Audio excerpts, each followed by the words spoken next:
ஏனென்றால் கடந்த முன்னைய அரசாங்கத்தால் கட்டப்பட்ட இந்த விஷயமாக இந்த மண்டுவில் பிரதேசத்தில் இயங்குவதற்காக 180க்கு அதிகமான மில்லியன் ரூபாய் செலவழித்து கட்டப்பட்ட வர்த்தக மத்திய நிலையம் செயலிழந்து போய் கிடக்கின்றது. அதை செயற்படுத்த வேண்டும் என்று இங்கே இருக்கின்ற விவசாயிகள் எடுத்துக்கொண்டாலும் சரி, இங்கே இருக்கின்ற மொத்த வியாபாரிகள் எடுத்துக்கொண்டாலும் கூட அனைவருடைய கோரிக்கையாக இருந்தது. ஆனால் அந்த கோரிக்கை மக்களுடைய கோரிக்கையாகவே இருந்தது தவிர அதை நிறைவேற்றுவதற்கு ஏதுவான நடவடிக்கை எடுக்கப்படவில்லை.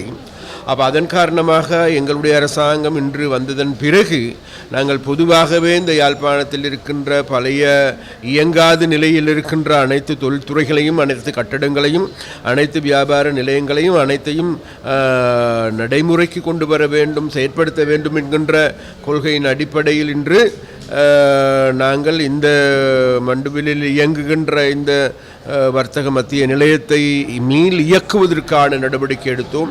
அந்த நடவடிக்கை எடுக்கப்பட்ட போது இன்றைக்கு அதற்குரிய வியாபாரிகள், கடை உரிமையாளர்கள், அதே போன்று அதற்குரிய அரசு அதிகாரிகள் அனைவரும் கலந்து கொண்டார்கள். அது மாத்திரமல்ல, மாவட்ட அரசாங்க அதிபர், அதே போன்று ஆளுநர், வடமாகாண ஆளுநர், அதே போன்று எங்களுடைய பாராளுமன்ற உறுப்பினர் இளங்குமரன் அவர்கள், மேலும் பல சிவில் அமைப்புகளை சேர்ந்தவர்களும் கலந்து கொண்டார்கள். இந்த அனைவரும் ஒன்று சேர்ந்து இன்றைக்கு முடிவெடுத்திருக்கின்றோம். இதை மீள இயக்குவதற்காக ஏற்கனவே நாங்கள் எங்களால் உருவாக்கப்பட்டு இருக்கின்ற ஒரு கமிட்டி ஒன்று இருக்கின்றது, குழு ஒன்று இருக்கின்றது.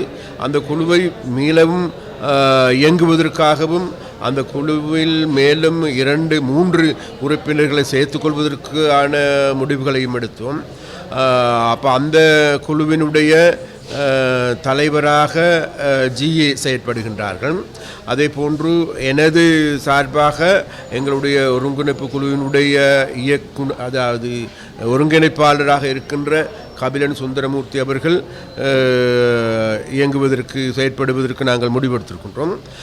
அந்த வகையில் எதிர்வரும் நாட்களில் இது சம்பந்தமாக மேலும் கலந்துரையாடுவதற்கும் அதே போன்று அதற்கான முடிவுகளை எடுப்பதற்கு ஏதுவான நடவடிக்கைகள் எடுப்பதற்கு நாங்கள் தீர்மானித்திருக்கின்றோம்.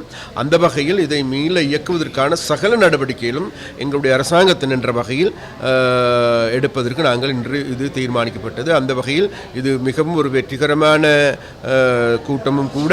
அது மாத்திரமல்ல, இங்கே இருக்கின்ற மக்களுக்கும், விவசாயிகளுக்கும், மொத்த விவசாயிகளுக்கும், வியாபாரிகளுக்கும் அனைவருக்குமே மிகவும் ஒரு சந்தோஷமான முடிவுகள் எடுக்கப்பட்டிருக்கின்றன என்பதை இந்த இடத்தில் நாம் கூறிக்கொள்ள விரும்புகிறோம்.